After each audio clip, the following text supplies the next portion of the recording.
แปลหนังสือธรรมบทภาคที่2เรื่องแห่งพระนางสามาวดีหน้า24ตั้งแต่เศรษฐีมโตติคันตวาอุเทนัสสารัญโยอาโรเจสุงราชาเป็นต้นไปฉะนั้นว่าชนทั้งหลายคันตวาไปแล้วอาโรเจสุงกราบทูลแจ้งแล้วรัญโยแก่พระราชาอุเทนัสสะพระนามว่าอุเทนอิติว่าเศรษฐีอันว่าเศรษฐีมโตตายแล้วอิติดังนี้ราชาว่าพระราชาปุคลังยังบุคคลการาเปตวาให้กระทำแล้วสรีรกิจจังซึ่งกิจด้วยสรีระตัสสะเศรษฐิโนของเศรษฐีนั้นปุชิตรัสถามแล้วอิติว่าปนะก็ปุตโตอันว่าบุตรวาหรือว่าทีตาอันว่าธิดาอัสสะเศรษฐิโนของเศรษฐีนั้นอธิมีอยู่หรืออิติดังนี้ฉะนั้นว่าชนทั้งหลายอาหังสุกราบทูลแล้วอิติว่าเทวะข้าแต่พระองค์ผู้สมมุติเทพปุตโตอันว่าบุตรตัสสะเศรษฐิโนของเศรษฐีนั้นโคสโกนามะชื่อว่าโคสกะอธิมีอยู่เทวะข้าแต่พระองค์ผู้สมมุติเทพโสเศรษฐีอันว่าเศรษฐีนั้นนิยาเทตวามอบให้แล้วสาปไตยยังซึ่งสมบัติสัพพังทั้งปวงตัสสะปุตตัสสะแก่บุตรนั้นมโตตายแล้วอิติดังนี้ราชาว่าพระราชาปุคลังยังบุคคลปโกษาเปสิทรงให้เรียกมาแล้วเศรษฐีปุตตังซึ่งบุตรของเศรษฐีนั้นอปรภาเคในการอันเป็นส่วนอื่นอีกจากก็ทิวเสในวันตัสมิงนั้นเทโวอันว่าฝนวสีตกแล้วอุทธกังอันว่าน้ำสันถาติย่อมตั้งอยู่ด้วยดีตัถฐาเนในที่นั้นตัถฐาเนในที่นั้นราชังคเนที่เนินแห่งพระราชาเศรษฐีปุตโตอันว่าบุตรของเศรษฐีปายาสิได้ออกไปแล้วจินตเนนะด้วยความคิดอิติว่าอาหารอันว่าเราปสิสามิจากเฝ้าราชานางซึ่งพระราชาอิติดังนี้ราชาว่าพระราชาวิวริตวาทรงเปิดแล้ววาตปานางซึ่งพระแกลนโอโลเกนโตทรงแลดูอยู่ตังเศรษฐีปุตตังซึ่งบุตรของเศรษฐีนั้นอาคัตฉันตังผู้มาอยู่ทิสวาทรงเห็นแล้วตังเศรษฐีปุตตังซึ่งบุตรของเศรษฐีนั้นราชังคเนอุทกังลังเคตวาอาคัตฉันตังอาคัตฉันตังผู้ลังเคตวากระโดดข้ามแล้วอุทกังซึ่งน้ำราชังคเนที่เนินแห่งพระราชาอาคัตฉันตังมาอยู่ราชังคเนอุทกังลังเคตวาอาคัตฉันตังผู้กระโดดข้ามแล้วซึ่งน้ำที่เนินแห่งพระราชามาอยู่ปุชิตวาตรัสถามแล้วตังเศรษฐีปุตตังซึ่งบุตรของเศรษฐีนั้นอาคันตวาวันทิตวาทิตังผู้อาคันตวามาแล้ววันทิตวาถวายบังคมแล้วทิตังยืนอยู่แล้วอาคันตวาวันทิตวาทิตังผู้มาแล้วถวายบังคมแล้วยืนอยู่แล้วอิติว่าตาแน่พ่อตะวังอันว่าเจ้าโคสโกนามะเป็นผู้ชื่อว่าโคสกะอสิย่อมเป็นหรืออิติดังนี้วจเนครั้นเมื่อคำอิติว่าเทวะข้าแต่พระองค์ผู้สมมุติเทพอามะพระเจ้าข้าเอวังอันว่าอย่างนั้นอิติดังนี้เตนะเศรษฐีปุตเตนะอันบุตรของเศรษฐีนั้นวุตเตกราบทูลแล้วตังเศรษฐีปุตตังยังบุตรของเศรษฐีนั้นสมัสสาเศตวาทรงให้เบาใจแล้ววจเนนะด้วยพระดำรัสอิติว่าตะวังอันว่าท่านมาโสจิอย่าเศร้าโศกแล้วอิติว่าปิตาอันว่าบิดาเมของเรามัตโตตายแล้วอิติดังนี้อาหารอันว่าเราทัศสามิจักให้เศรษฐิฐานางซึ่งตำแหน่งแห่งเศรษฐีเปตติกังอันเป็นของมีอยู่แห่งบิดาตวะของท่านตุยหังแก่ท่านเอวะนั่นเทียวอิติดังนี้อุโยเชสิทรงส่งไปแล้ววจเนนะด้วยพระดำรัสอิติว่าตาแน่พ่อตะวังอันว่าท่านคัจฉาจงไปอิติดังนี้จะอันหนึ่งราชาว่าพระราชาโอโลเกนโตอัฏฐาสิได้ประทับยืนแลดูอยู่แล้ววะเทียวนางเศรษฐีปุตตังซึ่งบุตรของเศรษฐีนั้นคัดฉันตังผู้ไปอยู่โสเศรษฐีปุตโตอันว่าบุตรของเศรษฐีนั้นอลังคิตวาไม่กระโดดข้ามแล้วอุทธกังซึ่งน้ำลังคิตังอันอัตนาอันตนลังคิตังกระโดดข้ามแล้วอาคมนากาเลในการอันเป็นที่มา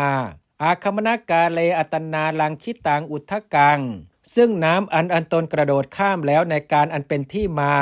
โอตริตวาข้ามลงแล้วอคมาสิได้ไปแล้วสนิกังค่อย อาทาครั้งนั้นราชาว่าพระราชาปุคลังยังบุคคลปโกษาเปตวาทรงให้เรียกมาแล้วนางเศรษฐิปุตังซึ่งบุตรของเศรษฐีนั้นตโตฐานโตจากที่นั้นวัดเทียวปุชิตรัสถามแล้วอิติว่าตาแน่พ่อตะวังอันว่าท่านอาคัตฉันโตเมื่อมาสันติกังสู่สำนักมะของเราลังคิตวากระโดดข้ามแล้วอุทกังซึ่งน้ำอาคัมมะมาแล้วคัตฉันโตเมื่อไปอุตริตวาข้ามลงแล้วคัตฉสิย่อมไปสนิกังค่อยๆอิธานิในการนี้กิงเพราะเหตุอะไรนุหนออิติดังนี้โสเศรษฐิปุตโตอันว่าบุตรของเศรษฐีนั้นอาหากราบทูลแล้วอิติว่าเทวะข้าแต่พระองค์ผู้สมมุติเทพอามะพระเจ้าข้าเอวังอันว่าอย่างนั้นอหังอันว่าข้าพระองค์กุมารโกเป็นกุมารอัมหิย่อมเป็นคะเนในขณะตัดสมิงนั้นเอโสกาโลอันว่าการนั้นกีรณกาโลนามะชื่อว่าเป็นการอันเป็นที่เล่นโหติย่อมเป็นปณะแต่ว่าอิธานิในการนี้ฐานันตรังอันว่าฐานันดรเทเวนะอันพระองค์ผู้สมมุติเทพปฏิสุตังทรงฟังตอบแล้วเมแก่ข้าพระองค์ตัสมาเพราะเหตุนั้นมายายถาปุรังอจริตวาอิธานิสนิเกนะหุตวาจริตุงขีตุงอันว่าอันมายาอันข้าพระองค์อจริตวาไม่เที่ยวไปแล้วยถาปุรังตามในก่อนสนิเกนะเป็นผู้ค่อยๆหุตวาเป็นจาริขีดเที่ยวไปอิธานิในการนี้มายายถาปุรังอจริตวาอิธานิสนิเกนะหุตวาจริตุงอันว่าอันข้าพระองค์ไม่เที่ยวไปแล้วตามในก่อนเป็นผู้ค่อยๆเป็นเที่ยวไปในการนี้วัตติย่อมควรอิติดังนี้ราชาว่าพระราชาสุตวาทรงสดับแล้วตังวจนังซึ่งคำนั้นจินเตตวาทรงดำริแล้วอิติว่าปุริโสอันว่าบุรุษอย่างนี้ทิติมาเป็นผู้มีปัญญาเป็นเครื่องทรงจำโหติย่อมเป็นอหังอันว่าเราทัสสามิจักให้ฐานันตรังซึ่งฐานันดรอัสสะปุริสัสสะแก่บุรุษนั้นอิธานิในการนี้เอวะนั่นเทียวอิติดังนี้ทัตตวาพระราชทานแล้วปิตราพุทธโภคังขีดโภคังซึ่งโภคะปิตราอันบิดาพุทธขีดบริโภคแล้วปิตราพุทธโภคังซึ่งโภคะอันบิดาบริโภคแล้วอัฐาสิได้พระราชทานแล้วเศรษฐิฐานังซึ่งตำแหน่งแห่งเศรษฐีสัพพสเตนะด้วยร้อยแห่งวัตถุทั้งปวงโสโคสกรว่านายโคสกะนั้นทัตตวายืนอยู่แล้วรัตเถบนรถอากาสิได้กระทำแล้วประทักขินังซึ่งการประทักษิณนครังซึ่งพระนครเตนะโคสเกนะโอโลกิโตโลกิตัฏฐานังขีฐานังอันว่าที่เตนะโคสเกนะอันเศรษฐีชื่อว่าโคสกะนั้นโอโลกิโตโลกิตะขีดทั้งแลดูแล้วทั้งแลดูแล้วเตนะโคสเกนะโอโลกิโตโลกิตัฏฐานังอันว่าที่อันเศรษฐีชื่อว่าโคสกะนั้นทั้งแลดูแล้วทั้งแลดูแล้วกัมปติย่อมหวั่นไหวเศรษฐีทีตาปิแม้อันว่าธิดาของเศรษฐี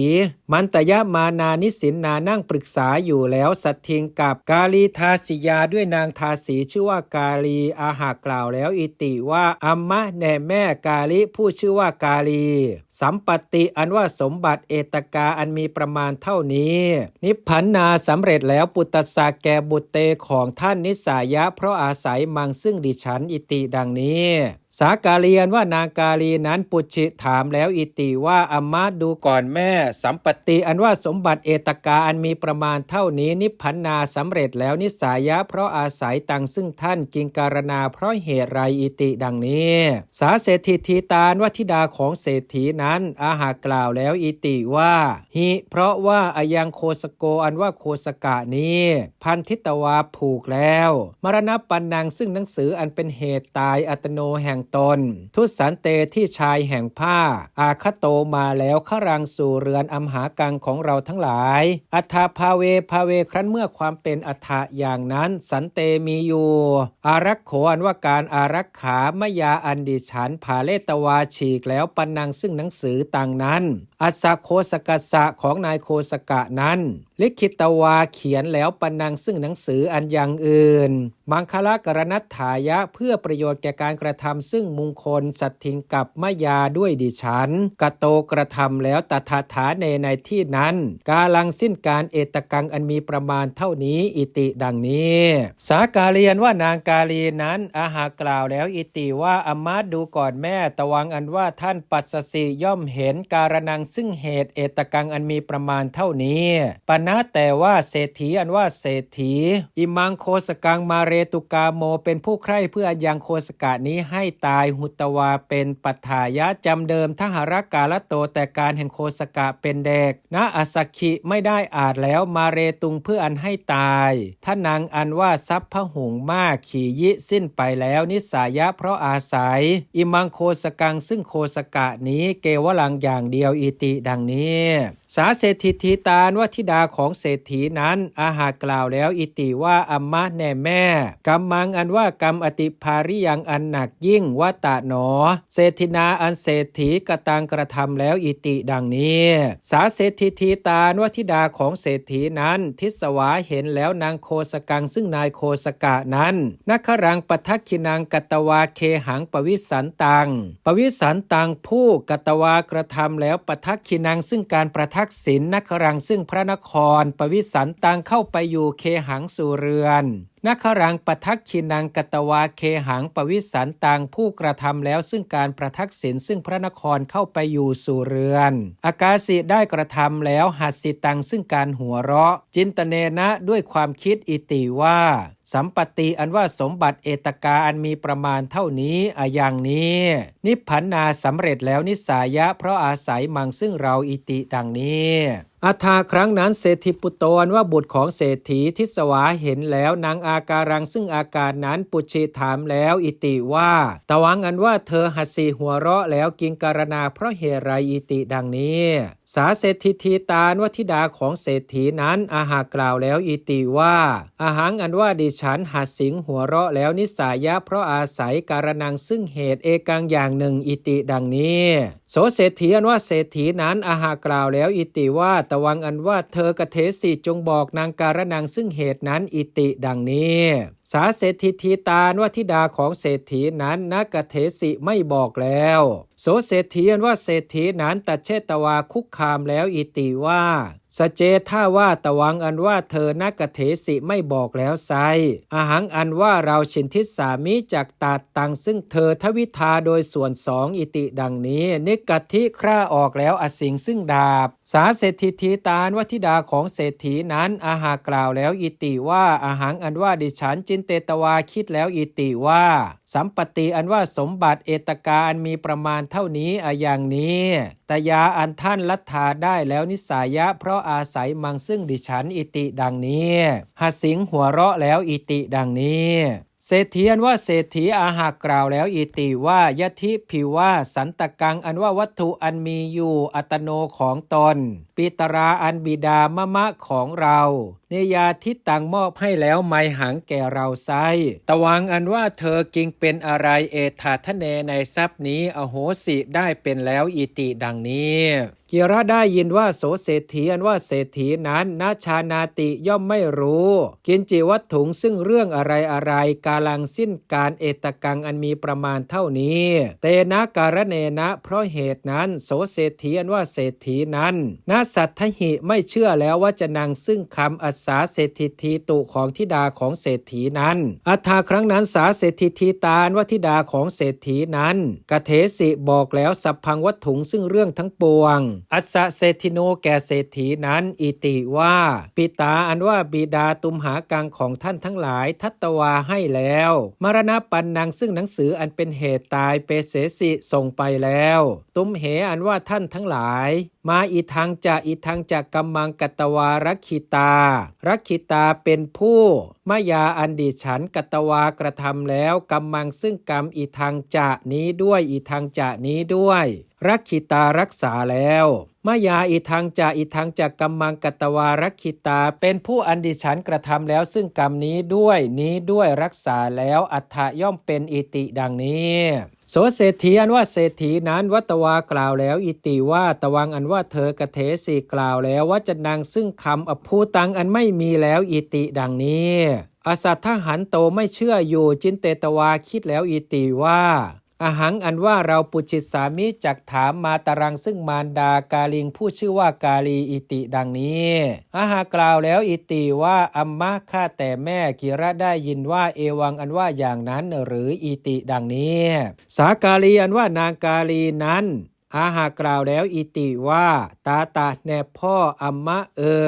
เศรษฐีอันว่าเศรษฐีตังมาเรตุกาโมเป็นผู้ใคร่เพื่ออันยังท่านให้ตายหุตวาเป็นปัทายะจำเดิมทหรกาลโตแต่การแห่งท่านเป็นเด็กณอสสคิไม่ได้อาจแล้วตังมาเรตุงขีดตุงเพื่ออันตังยังท่านมาเรขีดให้ตายตังมาเรตุงเพื่ออันยังท่านให้ตายถ้านางอันว่าทรัพย์พหุงมากขียิสิ้นไปแล้วนิสายะเพราะอาศัยตังซึ่งท่านตวังอันว่าท่านมุตโตเป็นผู้ผลแล้วมรณโตจากความตายฐาเนสุในฐานะทั้งหลายสัตตสุเจ็ดอสีย่อมเป็น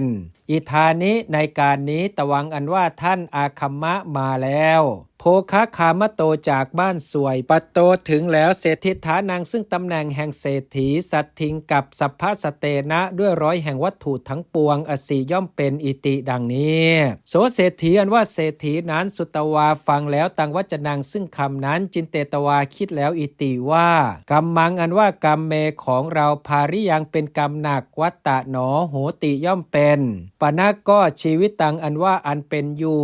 ปมาทะชีวิตตังเป็นอยู่ด้วยความประมาทอายุตังไม่ควรแล้วมะแก่เรามุตตัสสะผู้พ้นแล้วมรณาจากความตายเอวรูปาอันมีอย่างนี้เป็นรูปโขแล